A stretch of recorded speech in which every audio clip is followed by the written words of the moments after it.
Mr. Rogers grew up not far from Idlewild Park, just down the hill in Latrobe, Pennsylvania. He went on to become a pioneer of children's television with Mr. Rogers' Neighborhood.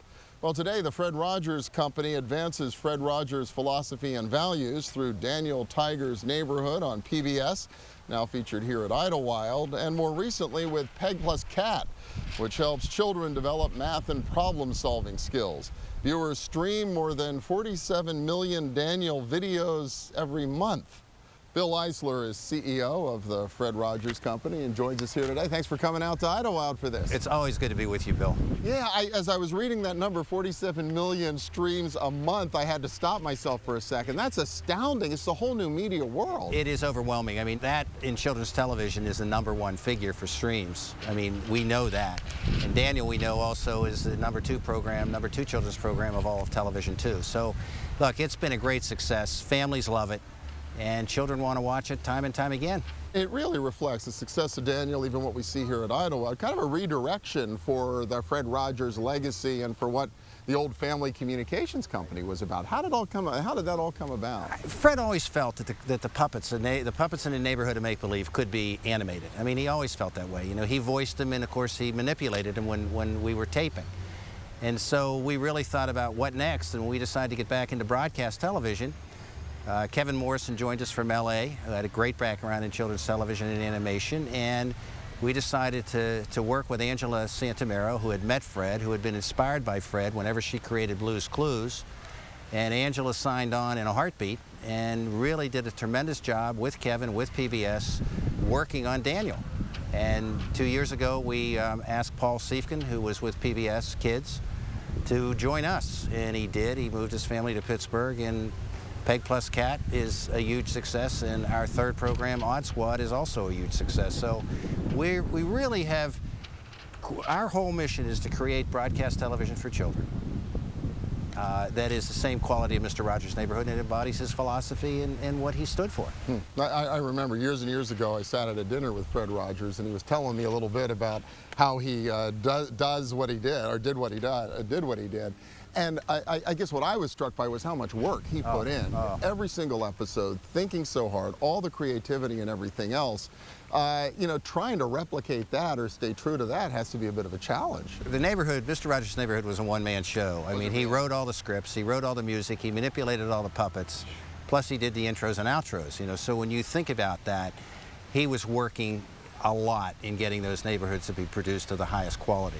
So what we wanted to do is continue his valuing of children, talking about child development principles. I mean, Daniel embodies Mr. Rogers' philosophy. When you see the stage show here at Idlewild Park and you hear the kids singing along, you know, when you feel so bad you want to roar, take a deep breath and count to 4. 1, 2, 3, 4.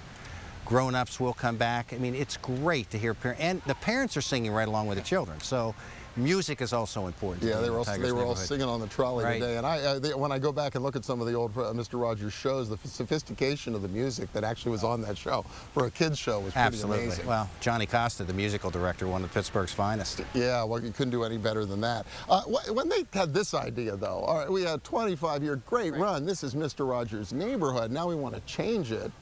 On board from the beginning, did you have to give it a little bit of thought? Well, we did. I mean, there's a whole new team here at Idlewild, but we met with Brandon, Jeff, and Ed came into Pittsburgh. We sat with them. Paul Siefken was there, and Brittany Logan Smith, who has also worked in this ride. We then went over to Shell Games. I mean, Jesse Shell and Shell Games has been a big part of Daniel. I mean, they're doing all of our digital work. Jesse's an incredibly creative human being. I mean, his studio is the largest game studio in Pennsylvania. We said, what can you do with us? What can you do for us? What can you do? You know, can we work along?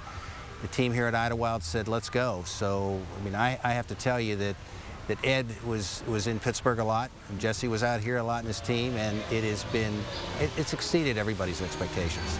The parents, I mean, all you have to do is watch the children and parents, and you know that the ride is equally as good as the first ride, if not better. Well, I got to tell you, when I took the ride a little while ago, and the trolley operator, of course, asks the children who lives in the neighborhood.